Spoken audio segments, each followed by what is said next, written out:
Okay, so here we will discuss about parity checker circuit. In previous lecture, we already discussed that for transmission, we need a transmitter, and for reception, we need a receiver. So when data is transmitted, the data so after the before the transmission, first the message is encoded with the parity bit. Okay, suppose if the message is 111, so one extra bit is added with this message, and then these four bits are transmitted towards the transmitter. Okay, so when these four bits is received in the receiver, so at that time receiver has a circuitry known as parity checker circuitry that check the parity bit first, and if by checking the parity bit, if the receiver found that the data is correct, so that after it then the receiver receive the data. Okay, so parity checker circuit is available in the receiver side. Parity checker circuit is available in the receiver side. Parity generator circuit is available in the transmitter side. Okay, so here in this lecture we will discuss how parity checker circuit works.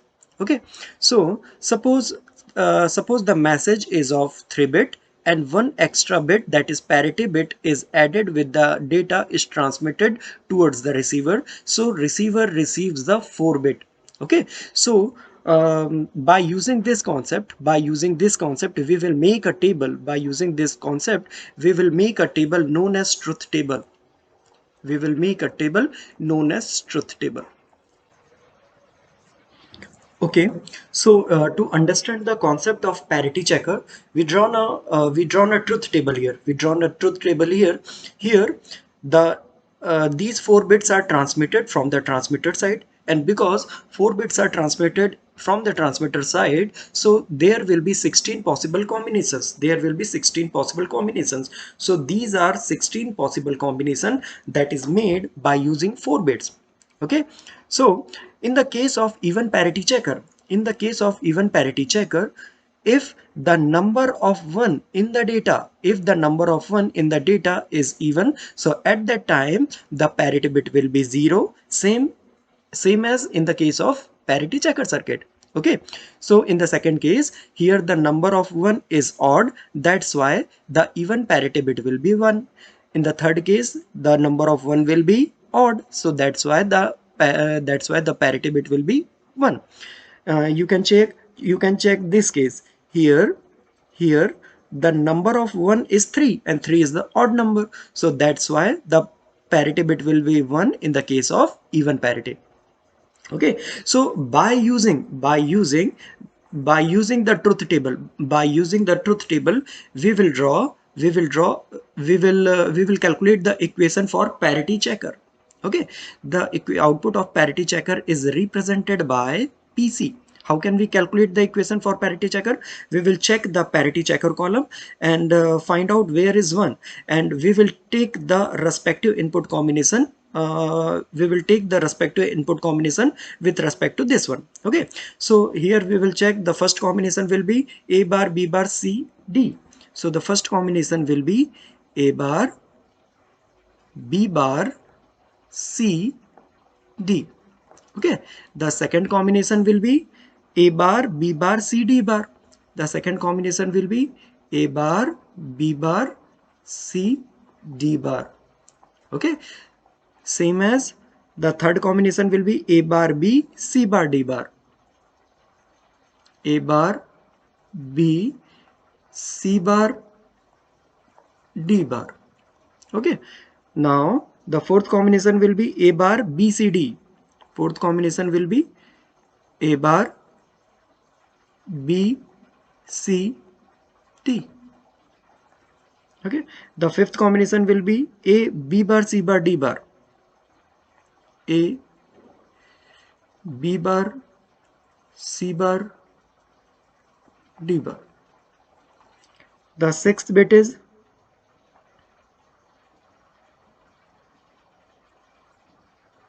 5 combination will be there, 1 2 3 4 5. Okay, the sixth will be A, B bar, C, D. A, B bar, C, D. Okay, seventh one is AB C bar D, AB C bar D, and the last one will be A B C D bar, A B C D bar. Okay, so to minimize this expression, there are two methods. One is by using K-map we can minimize this expression, or we can minimize this expression by using Boolean laws and theorems also. Here we will use a K-map method to minimize this expression. Okay, here we will use K-map method to minimize this expression. Here A, B, C and P. This is not D, this one is P. Okay, these all are the P, these all are the P, it is not D.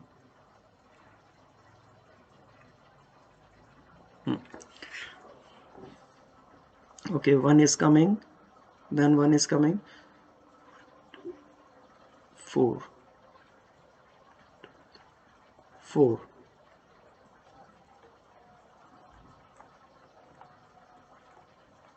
Okay, by observing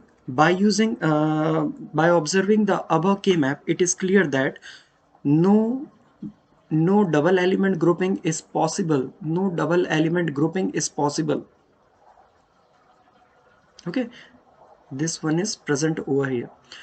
On the basis of above K map, we find out that no double element grouping will be possible. So we need to solve this expression. By using K map, by using Boolean laws and theorems only. Okay. So how can we solve this? First, we will find out the common terms. First, we will find out the common terms.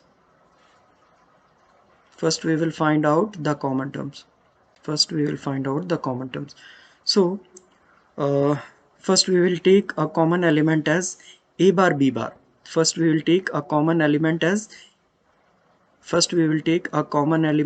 AB bar. So when we take a common element as AB bar from this mean term and this mean term, so what we will get? We will get C bar D bar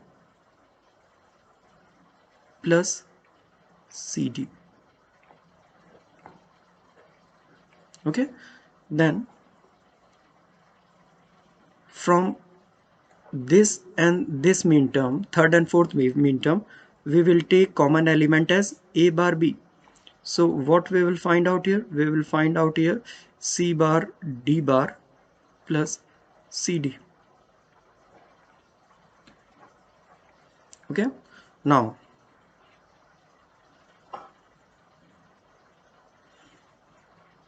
from 7th and 8th mean term, AB is common. From 7th and 8th mean term, AB is common. AB is common. So what we can write here, when we take AB as a common, so what we will find out, C bar D plus C D bar.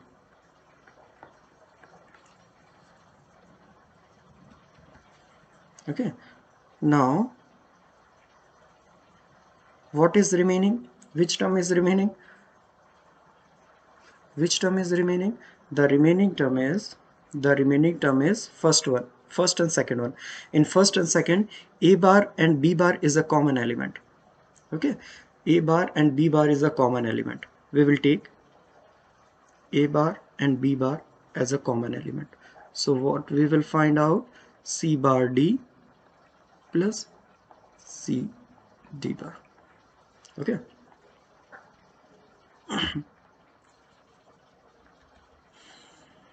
Now C bar D bar plus CD is common in first and second term.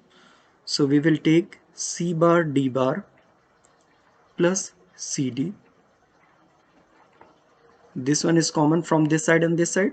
So what we will get inside the bracket? We will get inside the bracket as A B bar plus A bar B. Got it? Now C bar D plus C D bar is common element. C bar D plus C D bar is a common element. So what we will get in the second bracket? We will get second bracket as AB plus A bar B bar. Okay. Now this C bar D bar plus C D bar can be written as C XOR D whole bar. And what we can write this term as A XOR B. This term can be written as C XOR D. And the last term can be written as A XOR B whole bar. Okay, now this equation is also make a XOR combination A bar B plus A B bar. Okay, so what we can write this after simplification, what we will find out here? We will find out here as A XOR B XOR C XOR D.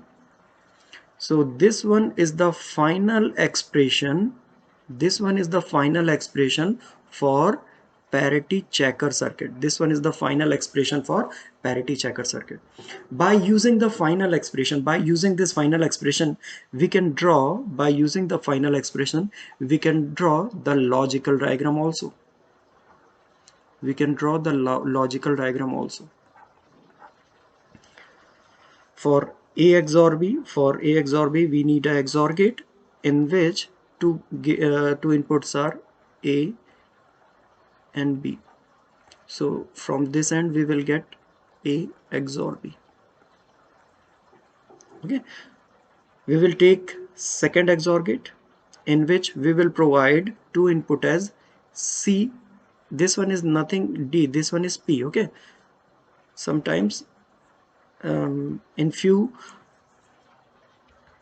places I have written D, so this one is nothing D, this one is P, that is parity bit, parity generator bit. Okay, so this one is P. At last we will provide this in one more XOR gate.